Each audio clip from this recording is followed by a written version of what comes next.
यो people, good morning, good evening, good afternoon. जो video देख रहा हूं सबके लिए कैसे हैं सब लोग बेटे? ओके, एक बार फिर से स्वागत है आप सबका हमारे नए लेक्चर में। गाइस, आज की इस क्लास के अंदर हम लोग जो वो पढ़ने वाले एक ऐसे टॉपिक के बारे में जहां से इस बार क्वेश्चन के आने की प्रोबेबिलिटी सबसे ज्यादा है। ये एक ऐसा टॉपिक है जो कहीं ना कहीं कॉमन है अपने इकोनॉमिक्स के अंदर भी, और कहीं ना कहीं ये कॉमन है अपने इंटरनेशनल बिजनेस में भी। अब इकोनॉमिक्स और इंटरनेशनल बिजनेस जो है वो कॉमर्स का भी पार्ट है, वो मैनेजमेंट का भी पार्ट है, और वो इकोनॉमिक्स का भी पार्ट है। ठीक है, तो तीनों सब्जेक्ट के अंदर ये टॉपिक जो है ये बहुत ज्यादा अपनी रेलिवेंसी जो है वो रखता है। तो अपने को इस टॉपिक को बढ़िया तरीके से पहले पढ़ना है कि भाई ये टॉपिक है क्या, ये क्या बोलता है। ठीक है, तो इसके बारे में अपने को जो है पहले नॉलेज गेन करनी है। ठीक है, फिर क्वेश्चन किस तरीके का बन सकता है अपने को वो सब पढ़ के जाना है। ठीक है ना। अब इस टॉपिक जो है, टॉपिक का नाम है जे कर्व। क्या नाम है? J curve. अब ये एक ऐसा टॉपिक है जो कि हमने पहले नहीं पढ़ा, मतलब हमने अपने ग्रेजुएशन या पोस्ट ग्रेजुएशन के अंदर आपने इसको नहीं पढ़ा होगा। ठीक है ना, ना ही आप लोगों ने जो है वो इसको मैनेजमेंट पढ़ा और ना ही इसको जो है वो आपने कॉमर्स में पढ़ा होगा। ओके, तो थोड़ा अलग थलग सा टॉपिक है, लेकिन है बहुत आसान। अब और हम आपको अगर कराएंगे तो फिर बिल्कुल ही आपको लगेगा कि यार हलवा टॉपिक है, कुछ भी नहीं है इसके अंदर। ये जो टॉपिक है इसका रेलेवेंसी है बेसिकली मैक्रो इकोनॉमिक्स के अंदर। कहीं ना कहीं मैक्रो इकोनॉमिक्स का एक टॉपिक है बैलेंस ऑफ पेमेंट। अब बैलेंस ऑफ पेमेंट टॉपिक जो है वो इंटरनेशनल बिजनेस में भी आता है, और बैलेंस ऑफ पेमेंट का कहीं ना कहीं जिक्र जो है वो आपके मैक्रो इकोनॉमिक्स के अंदर भी है। ठीक है ना, क्योंकि बैलेंस ऑफ पेमेंट बेसिकली क्या बताता है? बैलेंस ऑफ पेमेंट अपने को ये शो करता है कि एक साल के अंदर एक देश के लोगों ने और एक देश की गवर्नमेंट ने दूसरे देश के अंदर क्या सारे रेस्ट ऑफ द वर्ल्ड के लोगों के साथ में जो कोई भी ट्रेड करे, जो कोई भी फाइनेंशियल ट्रांजैक्शंस करी है, उन सब का जो लेखा जोखा होता है, तो जिस अकाउंट के अंदर उसकी अकाउंटिंग की जाती है उस अकाउंट को बोलते हैं हम लोग क्या? Balance of payment. अब ये जो बैलेंस ऑफ पेमेंट होता है ये अपने इंटरनेशनल बिजनेस के अंदर भी है। अपने अगर मैं बात कर लूं क्या बोलते हैं कॉमर्स के अंदर यूनिट नंबर जो फर्स्ट है उसके अंदर ये टॉपिक है, हमने चैप्टर नंबर 4 के नाम से बुक के अंदर बना रखा है। और अगर मैनेजमेंट की बात करूं तो मैनेजमेंट में जो यूनिट नंबर 9 है, कोड 17 में जो यूनिट नंबर 9 है उसके अंदर भी ये टॉपिक आता है। चैप्टर नंबर 1 के अंदर जो है बैलेंस ऑफ पेमेंट का टॉपिक है, तो वहां पे हमने दिया हुआ है। और बैलेंस ऑफ पेमेंट से ही रिलेटेड जो है वो आज का ही टॉपिक है जिसका नाम है जे कर्व। अब ये जो टॉपिक है इस तरीके का टॉपिक है जो रेलिवेंसी रखता है कहां कहां पर? इंटरनेशनल बिजनेस में भी, इकोनॉमिक्स में भी, और आपकी रियल लाइफ में भी। कहीं ना कहीं आपको ये एक मोटिवेशन के तौर पे जो है वो काम करेगा। आप इस टॉपिक को समझिएगा और आप इसको अपने रियल लाइफ के अंदर जो है इसको आप अपनाइएगा तो आपको पता चलेगा इस टॉपिक की रेलेवेंसी क्या है। ठीक है ना जी। तो आइए हम लोग जो स्टार्ट करते हैं हमारे एक ऐसे टॉपिक को जो हमने पहले नहीं पढ़ा और जहां से क्वेश्चन के आने की प्रोबेबिलिटी ज्यादा है। अब मैं ऐसा क्यों बोल रहा हूं क्वेश्चन के आने की प्रोबेबिलिटी ज्यादा है? क्योंकि देखिए कुछ टॉपिक ऐसे हैं जहां से लगातार क्वेश्चन पूछे गए ना, तो उनके रिपीटेशन के चांसेस अब कम है। आजकल आपने देखा होगा कि ऐसे ऐसे टॉपिक से क्वेश्चन जो पूछे जा रहे हैं जिनका जो लिंकेज में है।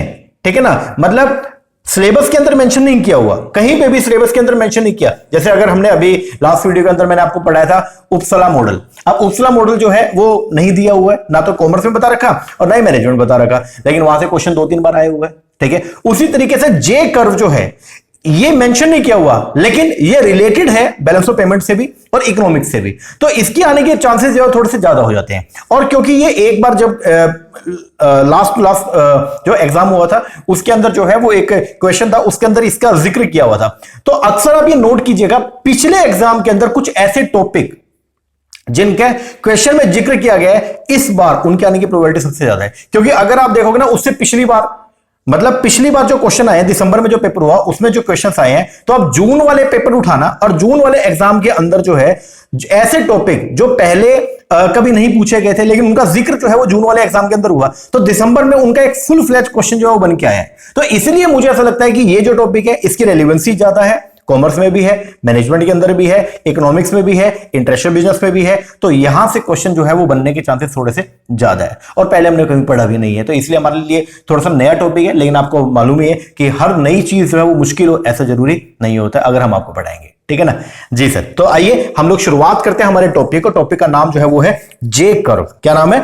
J curve. अब देखो टॉपिक की मैं शुरुआत करूं उससे पहले मैं आपको थोड़ा सा ये बताता हूं बैलेंस ऑफ पेमेंट के बारे में। आओ एक बार देखो, बैलेंस ऑफ पेमेंट आपने कभी पढ़ा होगा, तो बैलेंस ऑफ पेमेंट बेसिकली क्या बताएगा कि एक साल के अंदर, एक साल में 1 ईयर के अंदर, एक साल के पूरे अंतराल के अंदर जो है हमारे देश के लोगों ने और हमारे देश के सरकार ने विदेशों के साथ में, विदेशी लोगों के साथ में या विदेशी सरकार के साथ में जो कोई भी फाइनेंशियल नेचर की क्या करी है, ट्रांजैक्शन करी है, उस ट्रांजैक्शन की रिकॉर्डिंग जिस अकाउंट में हम करते हैं उस अकाउंट को बोलते हैं हम लोग क्या? बीओपी। क्या बोलते हैं उसको? बीओपी बोले तो बैलेंस ऑफ पेमेंट। तो बैलेंस ऑफ पेमेंट बेसिकली क्या है? ये एक अकाउंट है, एक ये बेसिकली जो है वो क्या है, एक अकाउंट है, लेकिन ये डबल एंट्री के ऊपर बेस नहीं है, सिंगल एंट्री के ऊपर बेस होता है, ठीक है ना। तो बैलेंस ऑफ पेमेंट जो है वो क्या है, एक अकाउंट है। इस अकाउंट के अंदर बेसिकली जो है वो क्या होता है, ये शो किया जाएगा कि एक साल में, एक फाइनेंशियल ईयर में, एक वित्तीय वर्ष के अंदर जो है वो हमारे देश की सरकार ने और हमारे देश के लोगों ने विदेशी सरकार के साथ में या विदेशी लोगों के साथ में जो कोई भी फाइनेंशियल नेचर की क्या करी है, ट्रांजैक्शन करी है, चाहे वो करंट अकाउंट में आती हो चाहे वो कैपिटल अकाउंट में आती हो, तो उस सबका लेखा जोखा जिस अकाउंट के अंदर किया जाता है तो उसको बोलते हैं हम लोग क्या, बैलेंस ऑफ पेमेंट। अब जब आपको मैं पढ़ाऊंगा आगे बैलेंस ऑफ पेमेंट, तो बैलेंस ऑफ पेमेंट के अंदर बेसिकली दो वर्ड आते हैं, ये अक्सर आपने सुने होंगे, एक होता है ट्रेड डेफिसिट और एक होता है ट्रेड सरप्लस। ध्यान दीजिएगा, एक वर्ड आता है जिसको बोलते हैं हम ट्रेड डेफिसिट और एक वर्ड होता है जिसको बोलते हैं हम लोग क्या, ट्रेड सरप्लस। डेफिसिट कब होगा, पहले ये बताओ, डेफिसिट कब? सर देखो, सरप्लस तो हमको मालूम है, सरप्लस का मतलब जो क्या होता है, देखो अगर आपने कमाए हैं 120 रुपए और आपके गए हैं 100 रुपए, तो पहले ये बताओ ये डेफिसिट है या ये सरप्लस है? सर कमाई है 120 की, गए हैं 100 रुपए, तो कहीं ना कहीं कमाई जो है वो ज्यादा है, तो ये हमारा जो है वो क्या है, सरप्लस है। और सरप्लस कितने का है, 20 रुपए का। ओके जी। लेकिन अगर मान लीजिए ऐसा हो गया कि आपकी कमाई तो हुई है 70 रुपए की, कमाई कितने की, 70 की, और आपके गए हैं 100 रुपए, तो ये क्या है सर, ये सरप्लस नहीं है, बल्कि कमाई सिर्फ 70 की हुई, लेकिन हमारे हाथ से जो आउटफ्लो वो कितने का हुआ, 100 का हुआ, तो इसको बोलते हैं डेफिसिट। और डेफिसिट यहां पे जो कितने का है सर, डेफिसिट जो है हमारा यहां पे वो है कितने का, 30 रुपए का। कितने का, 30 का। तो अक्सर जब आप बैलेंस ऑफ पेमेंट पढ़ोगे तो बैलेंस ऑफ पेमेंट के अंदर जो है वो 4 तरह के अकाउंट होते हैं, एक होता है करंट अकाउंट, एक होता है कैपिटल अकाउंट, एक होता है आपका एरर एंड ओमिशन अकाउंट और एक है ऑफिशियल रिजर्व अकाउंट, ठीक है। तो उसकी चर्चा वहां करेंगे, लेकिन अभी के लिए बस ये ध्यान रखो, जो हमारा पहला अकाउंट होता है जिसको बोलते हैं हम लोग करंट अकाउंट, तो करंट अकाउंट के अंदर बेसिकली हम लोग जो है वो क्या करते हैं, जो गुड्स है और जो सर्विसेज है उनके इंपोर्ट और एक्सपोर्ट का जो है वो हम क्या निकालते हैं, डिफरेंस निकालते हैं, ठीक है ना। तो अगर मान लीजिए हमारा एक्सपोर्ट प्राइस जो है वो क्या ज्यादा है और इंपोर्ट हमारा कम है, तो आता है ट्रेड सरप्लस। और अगर मान लीजिए कभी हमारे एक्सपोर्ट जो है वो कम होते हैं और हमारे इंपोर्ट जो है वो क्या होते हैं, ज्यादा, मतलब बाहर से सामान तो हमने ज्यादा पैसे का मंगा लिया लेकिन बाहर सामान बेचा कम पैसे का है, तो उसको बोलते हैं डेफिसिट। क्या बोलेंगे, डेफिसिट, ठीक है। तो सरप्लस का मतलब क्या, सरप्लस का मतलब है जब एक्सपोर्ट्स क्या है, ज्यादा है और इंपोर्ट क्या है, कम है। और डेफिसिट कब होगा, डेफिसिट वो है जब एक ऐसी सिचुएशन जिसके अंदर हमने एक्सपोर्ट तो करें सिर्फ 100 करोड़ के, लेकिन हमारे इंपोर्ट्स जो है वो है मान लो 120 करोड़ के, तो यहां पे इस सिचुएशन के अंदर ट्रेड डेफिसिट हो गया कितना, 20 CR का, 20 करोड़ रुपए का जो है वो क्या आ गया है, डेफिसिट आ गया। ओके जी। अब ये डेफिसिट आ गया, ये बहुत ही वर्सनिंग सिचुएशन होती है जब ट्रेड डेफिसिट आता है, क्योंकि देखो अगर सरप्लस है इसका मतलब क्या है कि हमने यहां से अपने इंडिया से सामान को बना के बाहर बेचे हैं ज्यादा और बाहर से सामान मंगवाया है कम, तो इसका मतलब हम जो है वो कहीं ना कहीं जो है मतलब बाहर के लोग हमारे ऊपर ज्यादा निर्भर है और हमारे उनके ऊपर जो इंटरडिपेंडेंस है वो क्या है, कम है। तो कहीं ना कहीं हम सेल्फ रिलायंट है और सेल्फ सफिशिएंट है, ठीक है ना, इस चीज को शो होता है। लेकिन अगर ट्रेड डेफिसिट होता है, डेफिसिट बेसिकली ये शो करता है कि हमने बाहर से इंपोर्ट जो है वो क्या किया है, ज्यादा किया है, और जबकि हमारे एक्सपोर्ट जो है वो क्या है, कम है। हमारे इंपोर्ट क्या था, ज्यादा, और हमारे एक्सपोर्ट क्या थे, कम। और अगर हमारे इंपोर्ट ज्यादा है तो ये क्या, ये चीज क्या शो कर रही है कि हम उनके ऊपर डिपेंड ज्यादा है, और ये चीज हमारे लिए बहुत ही क्या मुश्किल वाली होती है, क्योंकि अगर आपके इंपोर्ट ज्यादा है तो ये दो चीजें हैं, इंपोर्ट ज्यादा इसका मतलब एक तो ये कि आपकी कंट्री के अंदर सामान बन नहीं रहा, और अगर बन रहे हैं तो आपकी कंट्री के लोग जो हैं वो आपके सामान को तवज्जो नहीं दे रहे हैं, इसलिए आप विदेशी सामान को ज्यादा तवज्जो दे रहे हो, तभी आपके इंपोर्ट से वो क्या ज्यादा है। और एक्सपोर्ट का मैं वो भी एक हमारे लिए नुकसान वाली बात है, क्यों, क्योंकि विदेशी लोग हमारे सामान को जो है वो पसंद नहीं कर रहे हैं। हो सकता है कि हमारा सामान जो है बेकार हो, और या फिर ये हो सकता है हमारा सामान तो सही है लेकिन उसके प्राइसेस जो है वो क्या ज्यादा है। तो इस सिचुएशन के अंदर क्या राइज होगा, ट्रेड डेफिसिट राइज होगा। तो ट्रेड डेफिसिट जो है वो एक ऐसी सिचुएशन जिसके अंदर आपके एक्सपोर्ट जो है वो तो कम है और आपके इंपोर्ट जो है वो क्या होते हैं, ज्यादा होते हैं। ओके, इसको बोलते हैं हम लोग क्या, ट्रेड डेफिसिट। अब ट्रेड डेफिसिट से बचने के लिए, इस सिचुएशन से बचने के लिए हम लोग जो है वो क्या करते हैं, एक कई सारे तरीके हैं, ठीक है ना। जैसे कई बार हमारी जो गवर्नमेंट है वो मॉनेटरी पॉलिसी को चेंज करती है, ठीक है। हमारी जो गवर्नमेंट है वो अपनी जो फिस्कल पॉलिसी है उसमें चेंज करती है, हमारी गवर्नमेंट एफडीआई पॉलिसी को चेंज करती है, और एक तरीका और भी है, ठीक है, जिसके माध्यम से हम इस ट्रेड डेफिसिट से बच सकते हैं, उसको बोलते हैं करेंसी डीवैल्यूएशन। क्या बोलते हैं, करेंसी डीवैल्यूएशन। तो जब कभी भी ट्रेड डेफिसिट की स्थिति अराइज हो जाती है जिसके अंदर हमारे एक्सपोर्ट्स तो कम है और हमारे इंपोर्ट ज्यादा है, इसका मतलब ये है हमारी बाहर से आने वाली जो फैक्टरी इनकम फ्रॉम अब्रॉड है वो तो हमारी कम है, लेकिन हम जो फैक्टर पेमेंट कर रहे हैं वो क्या कर रहे हैं, ज्यादा की कर रहे हैं। तो उस सिचुएशन के अंदर अपने आप को बचाने के लिए, मतलब आप अपनी कंट्री को इस वर्स्ट सिनेरियो से बचाने के लिए हम लोग जो है वो क्या करते हैं, यहां पे हम लोग अपनी करेंसी को डीवैल्यू करते हैं। क्या करेंगे, डी वैल्यू। आओ थोड़ा देखते हैं। इस सिचुएशन में अगर ट्रेड डेफिसिट होगा, इसका मतलब एक्सपोर्ट्स कम है और इंपोर्ट क्या ज्यादा है, तो इस सिचुएशन में फॉरेन करेंसी का जो इनफ्लो है वो तो क्या होगा, कम होगा। अगर डेफिसिट है तो बट नेचुरल है, एक्सपोर्ट कम है, एक्सपोर्ट कम है तो बाहर से पैसा आएगा कम और जाएगा ज्यादा। तो इस सिचुएशन में फॉरेन करेंसी का जो इनफ्लो है वो तो क्या होगा, कम होगा, लेकिन फॉरेन करेंसी का जो आउटफ्लो है वो क्या होता है, ज्यादा होता है।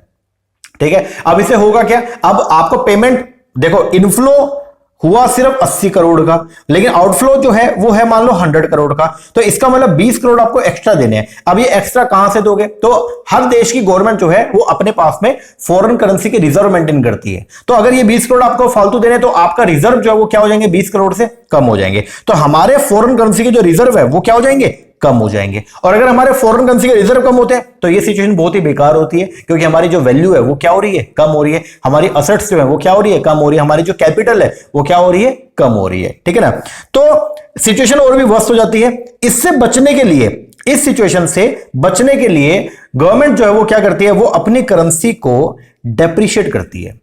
गवर्नमेंट अपनी करेंसी को क्या करती है, डेप्रिशिएट। अगर हमारा जो रुपया अगर वो डेप्रिशिएट हो जाएगा तो अब क्या होगा, जैसे पहले $1 50 रुपए के बराबर था, अब अगर हमारे पैसे की वैल्यू जो है वो क्या हो जाएगी, कम हो जाएगी। मान तो अब $1 कितने का हो गया, 100 रुपए का हो गया।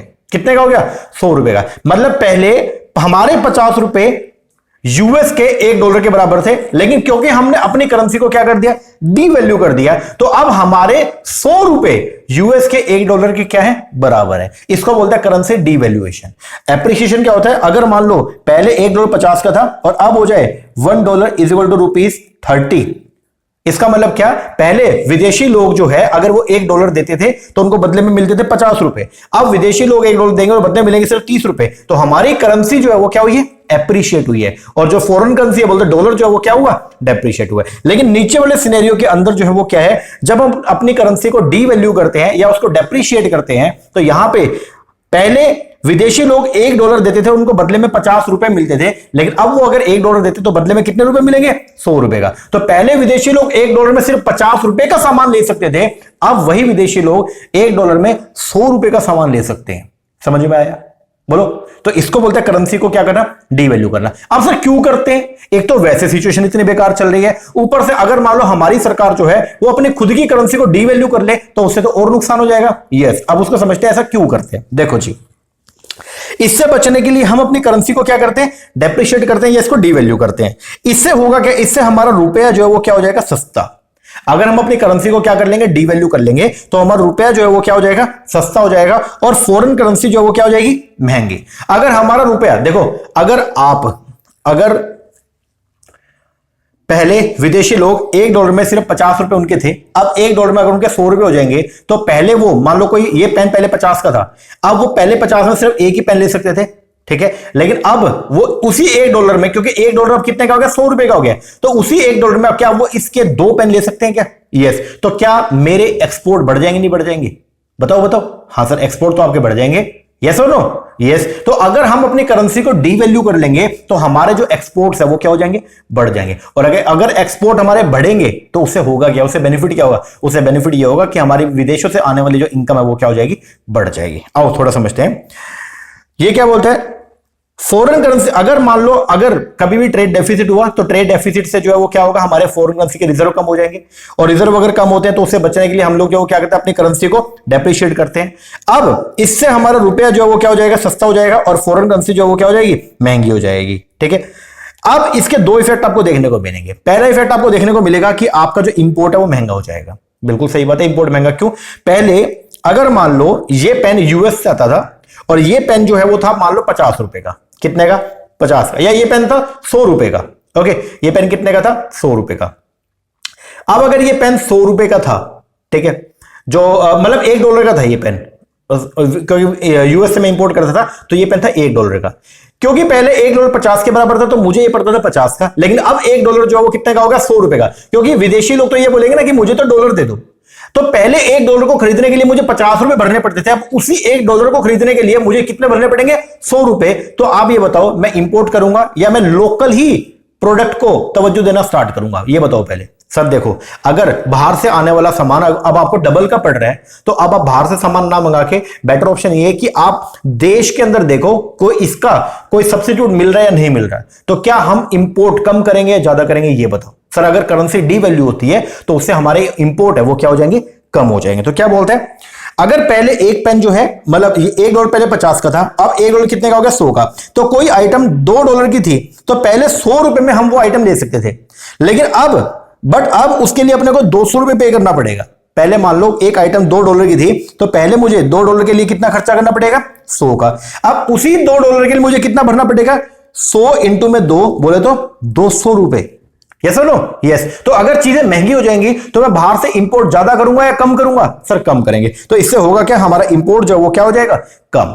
अब देखो डेफिसिट कब होता है, ये बताओ सर। डेफिसिट एक ऐसी सिचुएशन है जिसके अंदर आपके जो इंपोर्ट है वो क्या होते हैं, ज्यादा, और आपका जो एक्सपोर्ट है वो क्या होता है, कम होता है। तो अगर मान लो हमने करेंसी को डी वैल्यू कर लिया तो क्या हमारे इंपोर्ट अब ज्यादा होंगे या कम हो जाएंगे, इंपोर्ट कम। और अगर इंपोर्ट कम होंगे तो क्या डेफिसिट अपने आप सरप्लस में कन्वर्ट होना स्टार्ट हो जाएगा, नहीं हो जाएगा, हो जाएगा।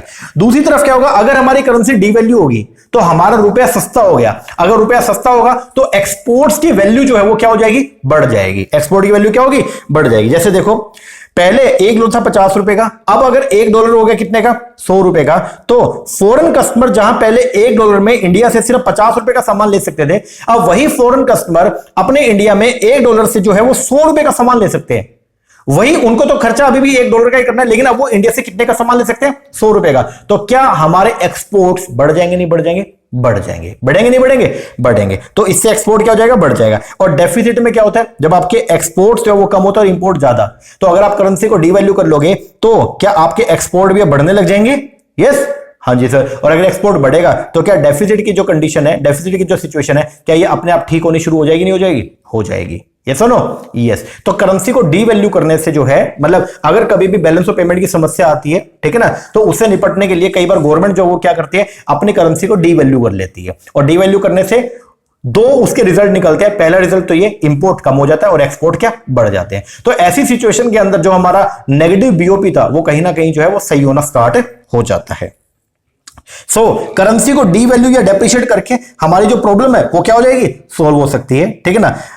ये बात समझ लेना। तो अभी के लिए जे कर्व क्या हमने नहीं पढ़ा, अभी बस आपको मैंने ये बताया कि बैलेंस ऑफ पेमेंट के अंदर हम अक्सर करंट अकाउंट में दो वर्ड आपको सुनने को मिलेंगे, एक होता है ट्रेड डेफिसिट और एक होता है ट्रेड सरप्लस। ट्रेड सरप्लस तो एक ऐसी सिचुएशन जब आपका एक्सपोर्ट ऑफ द गुड्स ज्यादा है और इंपोर्ट क्या है, कम है, तो वो तो है सरप्लस की सिचुएशन। लेकिन डेफिसिट क्या होता है, डेफिसिट एक ऐसी सिचुएशन जिसके अंदर आपके एक्सपोर्ट जो है वो तो है क्या, कम, और आपके इंपोर्ट क्या है, ज्यादा। तो डेफिसिट से निपटने के लिए गवर्नमेंट अक्सर जो है वो क्या करती है, अपनी करेंसी को डीवैल्यू कर लेती है। डीवैल्यू करने से क्या होगा, इंपोर्ट महंगा हो जाएगा तो हम कम करेंगे, और एक्सपोर्ट सस्ता हो जाएगा तो हम ज्यादा करेंगे। तो अगर एक्सपोर्ट ज्यादा होगा और इंपोर्ट कम होगा तो हमारी जो वो डेफिसिट की जो सिचुएशन थी वो अपने आप ही ठीक होना स्टार्ट हो जाएगी। यहां देखो क्या बोलो, यस सर। अब जे कर्व क्या है उसको समझिएगा। देखो जे कर्व क्या होता है, पहले उसको समझाने के लिए पहले मैं आपको एक बात बोलता हूं। अक्सर क्या होता है, जब कभी भी आप नया काम करना स्टार्ट करेंगे, ठीक है, तो आपको स्टार्टिंग में बहुत ज्यादा प्रॉब्लम आएगी, बहुत प्रॉब्लम आएगी, एक्सट्रीम लेवल पे आपको जो है वो प्रॉब्लम फेस करनी पड़ेगी। लेकिन अगर आप गिव अप नहीं करेंगे और लगे रहेंगे तो एक दिन ऐसा जरूर आएगा कि आप कामयाब हो जाएंगे, और अब पहले जो सिचुएशन थी आप उससे बहुत अच्छा हो जाएंगे। एक मैं आपको एग्जांपल के थ्रू समझाता हूं, मैंने रियल लाइफ में इसको जो है वो अपनाया, इसलिए मैं आपको बोल रहा हूं। तभी आपको शुरुआत में मैंने बोला कि जे कर्व जो है वो बहुत इंपॉर्टेंट है आपकी रियल लाइफ के लिए भी। देखो मान लो अभी एक एग्जांपल लेते हैं कि एक पर्सन है, उसका नाम है मिस्टर एक्स, और ये मिस्टर एक्स जो है वो कोई एक स्कूल था, मान लीजिए सेंट जेवियर, ठीक है, सेंट जेवियर स्कूल के अंदर ये पढ़ाता था, ओके, वहां पे ये पढ़ाता था, और इसकी जो यहां पे सैलरी थी वो थी मान लो 30,000 रुपीज। एक एग्जांपल ले रहा हूं, 30,000 पर मंथ, ओके, ये इसकी तनख्वाह थी, बढ़िया इसकी लाइफ चल रही थी, आराम से सब कुछ सही चल रहा था। अब मिस्टर एक्स के माइंड में ये आया कि यार मैं ना स्कूल से स्विच करना चाहता हूं, और मैं ये चाहता हूं कि मैं पढ़ाऊं कहां पे, यूनिवर्सिटी में। कहां पढ़ाऊं, यूनिवर्सिटी। और अगर मैं यूनिवर्सिटी में जाकर अगर पढ़ाना स्टार्ट करूंगा तो वहां मेरी सैलरी हो जाएगी 1 लाख रुपए पर मंथ। एक एग्जाम्पल लेता हूं, मान लो वहां मेरी सैलरी हो जाएगी 1,20,000 रुपए पर मंथ। कितनी हो जाएगी, 1,20,000 रुपए पर मंथ। तो इसका मतलब सैलरी यहां से जो है वो कितना हो जाएगा, लगभग 4 टाइम्स हो जाएगा। एग्जिस्टिंग सैलरी से कितना हो जाएगा, 4 टाइम। तो अब लेकिन उसके लिए इसको क्या करना पड़ेगा, यूनिवर्सिटी एग्जाम की तैयारी करना पड़ेगा, और तैयारी अगर करनी है तो इसको स्कूल जो वो क्या करना पड़ेगा, छोड़ना पड़ेगा। अगर स्कूल छोड़ेगा तो ये 30,000 रुपए जो ये हर महीने कमा रहे, ये क्या हो जाएंगे, कम हो जाएंगे, ये तो खत्म हो जाएंगे। यस और नो? यस। तो ये सिचुएशन उसकी वर्स्ट हो जाएगी, नहीं हो जाएगी? हो जाएगी। लेकिन अगर मिस्टर एक्स लगा रहा, अब ये समझना, ये एक ऐसी सिचुएशन है, ये है 30,000 रुपए की सिचुएशन, ठीक है। अब अगर मिस्टर एक्स जो है वो स्कूल छोड़ के, और अगर वो क्या करता है, वो यूनिवर्सिटी की तैयारी करनी शुरू करता है, यूनिवर्सिटी का एग्जाम हो रहा है एक मान लो 6 महीने के बाद, और ये उसकी तैयारी करना अगर स्टार्ट करता है, तो शुरुआत में क्या होगा, इसकी जो कमाई है अब वो बंद हो जाएगी, क्योंकि अगर ये स्कूल को यहां से छोड़ देगा तो शुरुआत में इसकी कमाई क्या होगी, बंद हो जाएगी, और इसकी सिचुएशन बहुत ज्यादा वर्स्ट होनी स्टार्ट हो जाएगी। क्योंकि देखो खर्चे तो नहीं रुकेंगे ना, अब भूख तो पहले भी लगती थी, अब भी लग रही है। ये पहले रेंट के मकान में था, अभी भी रेंट के मकान में है, तो जो मकान मालिक है उसको कोई मतलब थोड़ी है कि भाई तू तैयारी कर, तू स्कूल में पढ़ा रहा है या तू यूनिवर्सिटी की तैयारी कर रहा है, वो तो ये बोलेगा भाई मुझे रेंट चाहिए। Yes no? यस। तो लेकिन ये बात सोचिएगा कि ये एक जो वर्स्ट सिनेरियो है, अगर मिस्टर एक्स ने ये जो वर्स्ट सिनेरियो है इसको झेल लिया, और अगर वो लग गया यूनिवर्सिटी के अंदर, तो क्या अब उसका जो स्टेट ऑफ माइंड है वो सिर्फ 30,000 वाला रहेगा या उससे ऊपर चला जाएगा? ये बताओ, पहले बताओ, उसकी सिचुएशन पहले जैसी ही रहेगी 30,000 वाली, या उससे बेटर हो जाएगी? सर बेटर हो जाएगी, क्योंकि 6 महीने में उसने जो लॉस किया वो कितना किया, 6 महीने में उसके जो है वो 30,000 और इंटू में 6 कितने चले गए, 1,80,000 चले गए। और मान लो 6 महीने के बाद वो लग गया, तो लगने के बाद अब सीधा उसकी यहां पे सैलरी कितनी है, 1,20। तो क्या 2 महीने के अंदर अंदर, अगले 2 महीने में ही क्या उसने अपना पूरा ताम झाम जो भी उसका लॉस था, क्या वो रिकवर कर लिया, नहीं कर लिया? कर लिया। और उसके बाद 8 महीने के बाद में, 6 महीने तो ये लगे, और 6 महीने में उसका टोटल लॉस कितना था, 1,80 का। और जब वो 7वें महीने लगा तो 7वें महीने सैलरी आई कितनी, 1,20। 8वें महीने की सैलरी कितनी, 1,20। ठीक है। तो क्या 8 महीने के बाद में अब जो भी कमाई आएगी, तो क्या उससे उसका ग्रोथ बढ़ेगा या नहीं बढ़ेगा? बढ़ेगा। तो जे कर्व क्या बोलता है, ये एक कर्व है जो एक ट्रेंड लाइन को शो करता है, और ट्रेंड लाइन इस तरीके से है, इस तरीके से, जो ये बोलता है कि जब आप कोई भी काम करना स्टार्ट करते हैं, ठीक है, तो शुरुआत में आपको आपकी ये जो अर्लियर जो ये था, ये जो लाइन आपको मैंने यहां पे लगाई है, ये लाइन से आप पहले नीचे जाएंगे। इसका मतलब क्या है कि आपकी स्थिति अब बहुत ज्यादा क्या हो जाएगी, वर्स्ट हो जाएगी। लेकिन अगर आप लगे रहे, अगर आप काम करते रहेंगे, तो अर्लियर स्टेज में आपकी सिचुएशन पहले वाले से बहुत ज्यादा जो है वो क्या हो जाएगी, बेहतर हो जाएगी। ये बात समझिएगा। मैं खुद की बात बताता हूं कि जब मैंने काम करना शुरू किया, मतलब पढ़ाना जब मैंने स्टार्ट किया, तो मेरी पहली जो सैलरी थी, आप क्या विश्वास करेंगे, वो थी सिर्फ 7,500 रुपए पर मंथ। सिर्फ 7,500 रुपए पूरे महीने के मुझे मिला, सिर्फ 7,500 रुपए। आप क्या मानेंगे इसको, बताइए। मतलब 30 दिन होते हैं तो 250 रुपए। उस टाइम मजदूर की दिहाड़ी भी 500 रुपए थी, और मैं पूरा दिन अगर काम करा तो मुझे सिर्फ 250 रुपया मिल रहा है। समझ रहे हो? और आज लेकिन एक सिचुएशन ऐसी आई, और मेरे जो दोस्त थे जो सीए बन गए थे, क्योंकि मेरा सीए फाइनल का मेरा एक ग्रुप हो गया था, और एक ग्रुप सिर्फ रह गया था, और मैंने वहां से उसको छोड़ के और नेट का तैयारी किया। फर्स्ट अटेम्प्ट में जेआरएफ निकाला, देन उसके बाद में फिर मैंने आगे जो पढ़ाना स्टार्ट किया। और फिर ये जो मेरे दोस्त पहले लग गए थे मेरे से पहले 30-30 हजार रुपए के अंदर, 40-40 हजार रुपए में जो लग गए थे, वो मेरे को बोलते थे कि यार तू क्या कर रहा है यार, एक ग्रुप रह गया तेरा, 4 पेपर तेरे सारे रह रहे हैं, उनको क्लियर कर और सीए अपना प्रैक्टिस के अंदर आ, और अपना यार 40-50 हजार रुपए तू भी कमाना शुरू कर देगा। लेकिन मुझे था कि नहीं यार, मुझे एक बार ये करना है। और वही 7500 से जब मेरा ग्राफ, जब सब कुछ सही हो गया, और एक टाइम के बाद में अब उनकी सैलरी आज 1 लाख है, और मैं उनसे कहीं ना कहीं कुछ ज्यादा ही कमा रहा हूं। समझ रहे हो? तो ये जे कर्व बेसिकली क्या बोलता है कि जब आप कोई नया काम स्टार्ट करते हैं, एक मान लो रियल लाइफ के एग्जांपल के थ्रू आपको मैं बताया, तो शुरुआत में आपकी कंडीशन जो है पहले से क्या हो जाएगी, वर्सन हो जाएगी, आपकी कंडीशन बहुत तक खराब होगी। लेकिन उस कंडीशन में अब यहां पे जब आप इस लो लेवल पे आ गए हैं, अब आपको यहां पे एक चीज सोचनी है, या तो अब यहां पे आके ना लोग क्या धराशायी हो जाएंगे और लोग छोड़ देंगे और दोबारा स्कूल को ज्वाइन कर लेंगे। लेकिन कुछ लोग होंगे ये मिस्टर एक्स जैसे, जो बोलेंगे कोई दिक्कत नहीं है भाई, मैं सह लूंगा, कोई दिक्कत नहीं है। क्योंकि रिग्रेट का जो मतलब फेज है ना, मैं उसको पूरी जिंदगी नहीं सह सकता। मैं ये सह लूंगा कि मैं फेल हो गया, लेकिन रिग्रेट, इस चीज का रिग्रेट कि अगर मैं कोशिश करता तो मैं कुछ कर जाता, मैं वो चीज नहीं सह सकता भैया, मैं तो काम करूंगा। तो ऐसे लोग जब लगे रहेंगे और काम कंटिन्यू करते रहेंगे, अपनी फील्ड में अगर ये करते रहेंगे प्रैक्टिस लगातार करते रहेंगे तो एक ना एक दिन ये उस शिखर पे जरूर पहुंच जाएंगे। यही जे कर्व बोलता है। तो जे कर्व जो बेसिकली जो है वो क्या बोलता है, आओ थोड़ा समझते हैं। जे कर्व क्या कहता है, इसके शेप पे पहले इस तरीके की इसकी शेप है।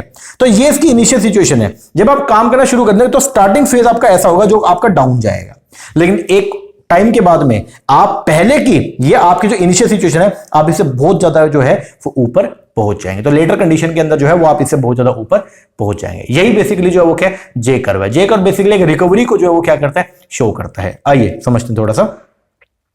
देखो जे कर्व जो है वो क्या, it shows that things are going to get worse before they get better. ये बोलता है कि चीजें अच्छी होने से पहले बहुत ज्यादा खराब होती है। अब जब चीजें बहुत ज्यादा खराब हो गई हैं तो वहां पे दो तरह के इंसान होंगे, एक वो होगा जो वहां पे गिव अप कर जाएगा और एक वो होगा जो ये सोचेगा इससे बुरा और क्या होगा यार, सब कुछ तो चला गया, कोई बात नहीं अभी भी, लेकिन जो मेरा ड्रीम है मैं उसको परस्यू करूंगा चाहे कुछ भी हो जाए। और अगर वो लगा रहेगा तो कई बार ऐसा होता है कि वो एंड पॉइंट ही होता है। वो डिसीजन जो आप लेते हो ना कि या तो लेटे रहने का या खड़ा होने का, वही एक डिसीजन होता है जो आपको लाइफ के अंदर एक किक देता है और आपको एक नेक्स्ट स्टेज के ऊपर ले जाएगा। ठीक है ना। तो जे कर्व बेसिकली जो क्या ये शो करता है that things are going to get worse before they get better, कि चीजें अच्छी होने से पहले बहुत ज्यादा क्या होंगी, खराब होंगी, और उसके बाद फिर धीरे धीरे करके वो क्या होंगी, अच्छी, और इतनी अच्छी हो जाएंगी कि जो इनिशियल फेज है उससे बहुत ज्यादा बेटर होती जाएंगी। तो बोलते हैं जे कर्व, अब ये कर्व है, अब ये क्या है, कर्व है। तो कर्व है इसका मतलब ये क्या है, एक ट्रेंड लाइन शो करेगा। एक क्या करेगा, ट्रेंड लाइन। देखो शुरुआत में डिक्लाइन और उसके बाद अपसाइड।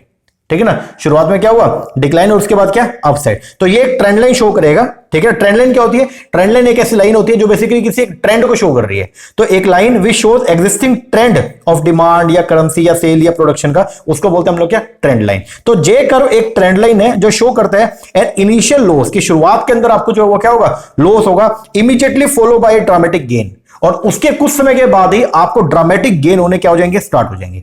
चार्ट के अंदर this pattern of activity would follow the shape of the capital J. Chart में आपको इस तरीके का वो देखने को मिलेगा कि स्टार्टिंग में इनिशियल फेज के अंदर जो है वो आपको बहुत ज्यादा लॉसेस आपको जो है फेस करने पड़ेंगे, लेकिन एक टाइम के बाद में आपके प्रॉफिट्स, आपके गेन इतने ज्यादा होंगे कि इनिशियल स्टेज से आप बहुत ज्यादा बेटर सिचुएशन के अंदर आ जाएंगे।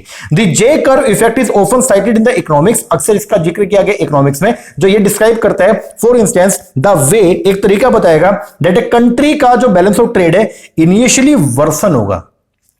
जब आप अपनी करेंसी को डीवैल्यू कर लोगे तो स्टार्टिंग में आपका जो एक्सपोर्ट्स हैं वो बढ़ने तो धीरे धीरे स्टार्ट होंगे, लेकिन सिचुएशन बहुत ज्यादा बेकार हो जाएगी क्योंकि जो इंपोर्ट्स थे अब वो महंगे हो गए और आपको इंपोर्ट के लिए पेमेंट करना पड़ेगा।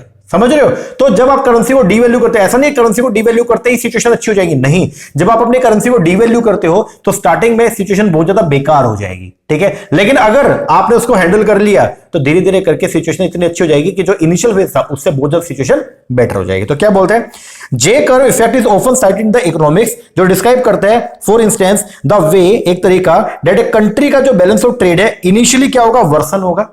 वर्सन, इंपोर्ट ज्यादा और एक्सपोर्ट कम, और उसके बाद आप क्या करोगे, डिवैल्यूएशन करोगे अपनी करेंसी का, देन क्विकली रिकवर, और फिर क्या होगी, धीरे धीरे रिकवरी होगी, and finally surpass its previous performance, और धीरे धीरे करके जो प्रीवियस परफॉर्मेंस आप उससे बहुत ज्यादा ऊपर उठ जाएंगे। J curve are observe in other field including medicine and political science, in each case it depict an initial loss. हर केस में ये क्या शो करता है कि शुरुआती टाइम में आपको जो है वो क्या होगा, लॉस होगा। क्या होगा, लॉस होगा, फॉलो बाय सिग्निफिकेंट गेन, और फिर उसके बाद में कुछ समय के बाद में जो है आपको बहुत बड़े बड़े गेन जो है वो देखने को मिलेंगे। जब ये कर्व जब ये इसको कट करके ऊपर जाएगा ना तो ये आपको जो है वो लॉन्ग रन सरप्लस जो है वो क्या करेगा, शो करेगा। तो क्या बोलते हैं, J curve are observe in the other field including medicine political science. हर केस के अंदर कोई भी, चाहे इकोनॉमिक्स ले लो चाहे मेडिकल ले लो, कहीं भी आप देख लीजिए कि शुरुआत में क्या होगा, इनिशियल लॉस होगा, लेकिन उसके बाद में सिग्निफिकेंट गेन होने स्टार्ट हो जाएंगे to a level that exceed the starting point.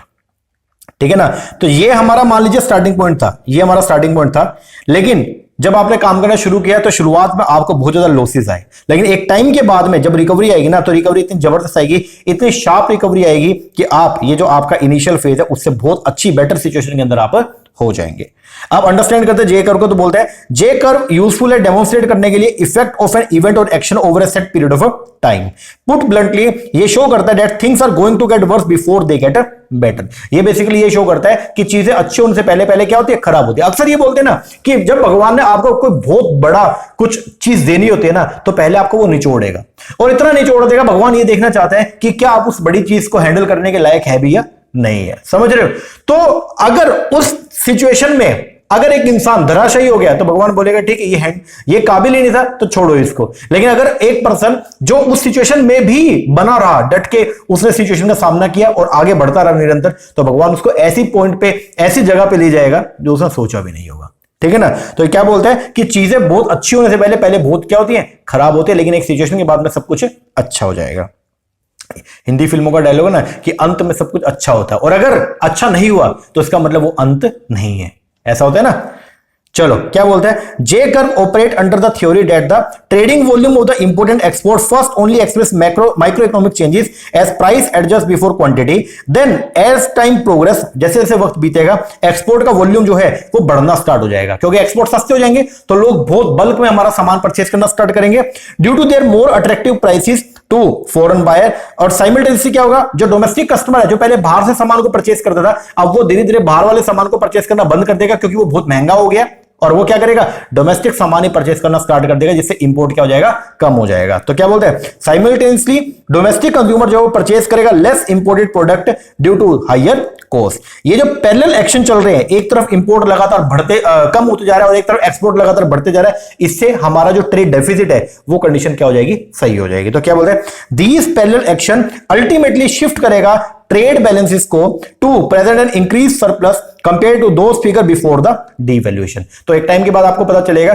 कि डीवैल्यूएशन से पहले की जो स्थिति थी, अब जो न्यू सिचुएशन है वो उससे बहुत अच्छी हो गई है। Naturally the same economic rational apply to the opposite scenario when a country experience a currency appreciation. और अगर आप अपनी करेंसी को अप्रिशिएट करते हो तो आपको देखने को ये मिलेगा, इन्वर्टेड जे देखने को मिलेगा, जिसमें शुरुआत में थोड़ा बहुत प्रॉफिट होगा, लेकिन बाद में आपको बहुत ज्यादा ड्रास्टिक जो लॉसेस है उनको आपको फेस करना पड़ेगा। द लैग बिटवीन द, ये जो डिफरेंस आता है between the devaluation and the responses on the curve is mainly due to the effect that even after nation currency experience depreciation the total value of the import will likely increase. तो बोलते हैं शुरुआत में जैसे आपने devaluation कर लिया, उसके बाद एक बार आपको वर्स्ट सिचुएशन देखने को मिलेगी। ऐसा क्यों होता है, क्योंकि जब आप डीवैल्यूएशन करते हो तो इंपोर्ट के जो रेट है बहुत ज्यादा, क्योंकि देखो एकदम तो आप इंपोर्ट को स्विच नहीं कर सकते, मतलब पहले आप 10 सालों से आप यूएसए से कोई सामान मंगा रहे हो, अब एकदम अगर मान लो करेंसी डीवैल्यू हो जाएगा तो क्या आप एकदम वहां से मंगाना बंद कर दोगे? नहीं ना, आपको अल्टरनेट ढूंढने में थोड़ा वक्त तो लगेगा। और अगर आप बाहर से अभी भी मंगा रहे हो थोड़ा बहुत सामान, तो उससे क्या होगा, इंपोर्ट के रेट बहुत ज्यादा हाई हो जाएंगे, इसलिए आपको सिचुएशन जो है वो वर्स्ट सिचुएशन का सामना करना पड़ेगा। लेकिन एक टाइम पे अगर आपने जो है वो क्या कर लिया, आपने जो इंपोर्ट है उसका सब्स्टिट्यूट ढूंढ लिया, इंपोर्ट सब्स्टिट्यूशन कर लिया, तो स्थिति अब आपकी पहले से बहुत ज्यादा अच्छी हो जाएगी, क्योंकि अब आप बाहर से सामान मंगाना पूरी तरह से बंद कर दोगे और आप खुद से सामान बनाना क्या कर दोगे, स्टार्ट कर दोगे। तो क्या बोलता है, however the country export remain static until the pre existing trade contract play out over the long run में large number of foreign consumer में bump up their purchase of product that comes into other country from the nation with the devalued currency. अब बहुत सारे foreign customer हमारा सामान को लेना शुरू कर देंगे, क्योंकि हमारा सामान जो है वो औरों के मुकाबले बहुत क्या है, चीपर है। These product now become cheaper related to domestically produce product. तो इससे क्या होगा, हमारे एक्सपोर्ट्स लगातार बढ़ते जाएंगे और हमारे इंपोर्ट लगातार कम होते जाएंगे, जिससे जो ट्रेड डेफिसिट की सिचुएशन है हम उसको अपने आप ही जो है वो पार पा लेंगे। अब मेन जो की पॉइंट है वो क्या है, सबसे पहला जे कर्व ये डिपिक्ट करता है एक ट्रेंड को। जे कर्व बेसिकली एक ट्रेंड को शो करता है जो स्टार्ट होता है विद ए शार्प ड्रॉप, की शुरुआत में बहुत ज्यादा क्या आएगा, एक ड्रॉप आएगा, and is follow by A dramatic rise, और एक समय के बाद बहुत ज्यादा क्या आएगा, एक ड्रामेटिक राइज आएगा। ठीक है, trend line and is in an improvement from the starting point, और जो ट्रेंड लाइन है वो एंड होगी कहां, इन एन इंप्रूवमेंट, जो स्टार्टिंग फेज था उससे इंप्रूवमेंट होगा। ठीक है जी, इकोनॉमिक्स के अंदर जे कर्व शो करता है कि हाउ, किस तरीके से अगर आप करेंसी को डेप्रिशिएट करते हैं उससे शुरुआत में आपका ट्रेड वर्सन होगा, वर्सनिंग इंबैलेंस, ट्रेड इंबैलेंस होगा, follow by A substantial improvement, और कुछ समय के बाद सब्सटेंशियल इंप्रूवमेंट आपको देखने को मिलेगा। इकोनॉमिक्स के अंदर it is often used to observe the effect of a weaker currency on the trade balance. जो पैटर्न है वो क्या pattern is follow, immediately after a currency is devalue, जैसे ही आप अपनी करेंसी को क्या करोगे, डीवैल्यू करोगे, import get more expensive, import और भी ज्यादा क्या हो जाएंगे, महंगे हो जाएंगे, और एक्सपोर्ट बहुत ज्यादा सस्ता हो जाएगा। इससे क्या होगा, जो ट्रेड डेफिसिट है और ज्यादा बढ़ जाएगा। शॉर्टली देयर और कुछ समय के बाद ही सेल्स वॉल्यूम जो है हमारे एक्सपोर्ट का वो धीरे धीरे बढ़ना स्टार्ट हो जाएगा, क्योंकि हमारे एक्सपोर्ट सस्ते हैं तो हमारे एक्सपोर्ट ज्यादा होने शुरू हो जाएंगे, and thanks to their relative cheap price. उसके बाद at the same time consumer at the home, और कुछ समय के बाद में जो कंज्यूमर है, अपने जो डोमेस्टिक कंज्यूमर है, जो पहले बाहर से सामान इंपोर्ट करते थे, वो क्या करेंगे, begin to buy more locally produce goods. अब वो जो है वो बाहर से सामान मंगाना बंद करेंगे और जो लोकल प्रोडक्ट है उसको परचेस करना स्टार्ट करेंगे, बिकॉज क्योंकि लोकल प्रोडक्ट जो है वो ज्यादा अफोर्डेबल है, ज्यादा सस्ता है। ओवर टाइम और फिर लॉन्ग रन के अंदर क्या होगा, जो ट्रेड बैलेंस है, ठीक है, between the nation and it's partner bounce back and even exceed the pre devaluation time. और एक ऐसी सिचुएशन आ जाएगी कि पहले जो आपकी कंडीशन थी आप उससे बहुत अच्छे लेवल पे पहुंच जाएंगे।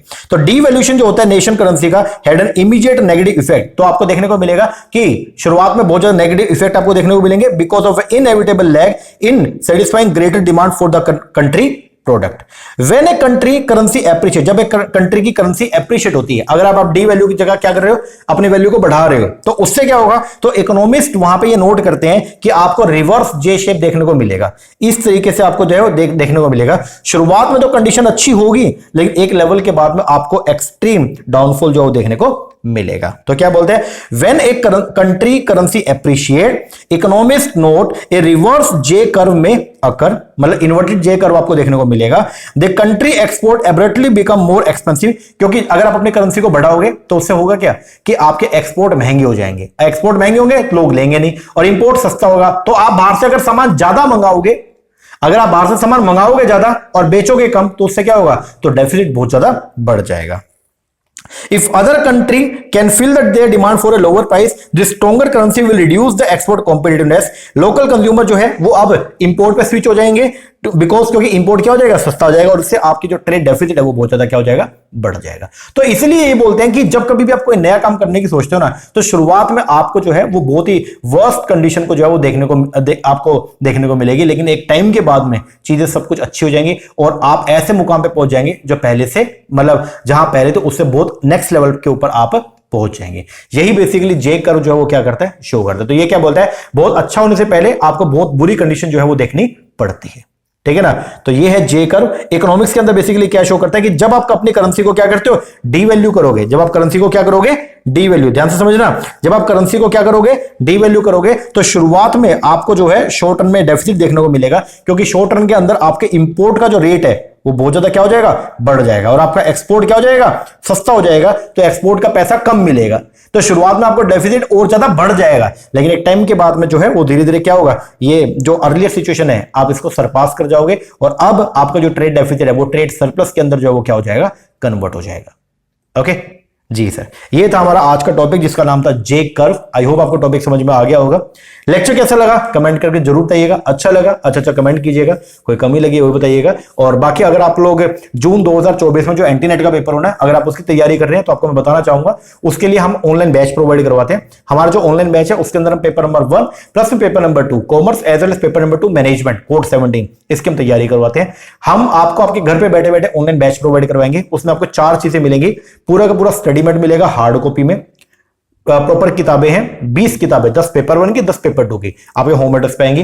प्लस वो जो बुक्स हैं उनका डिटेल एक्सप्लेनेशन वीडियोस आपको मिलेंगे लाइक दिस। प्लस में आपको रिवीजन करने के लिए हर यूनिट का सेपरेट रिवीजन वीडियो मिलेगा, और प्रैक्टिस करने के लिए प्रैक्टिस के एमसीक्यूज मिलेंगे। तो अगर आप इंटरेस्टेड है, नीचे नंबर है, इस पर कॉल करके या व्हाट्सएप करके आप जो है वो कोर्स की इंक्वायरी कर सकते हैं। ओके जी सर, चलो एक बार के लिए इतना कीजिए, बाकी मिलते हैं नेक्स्ट वीडियो में। तब तक के लिए थैंक यू वेरी मच।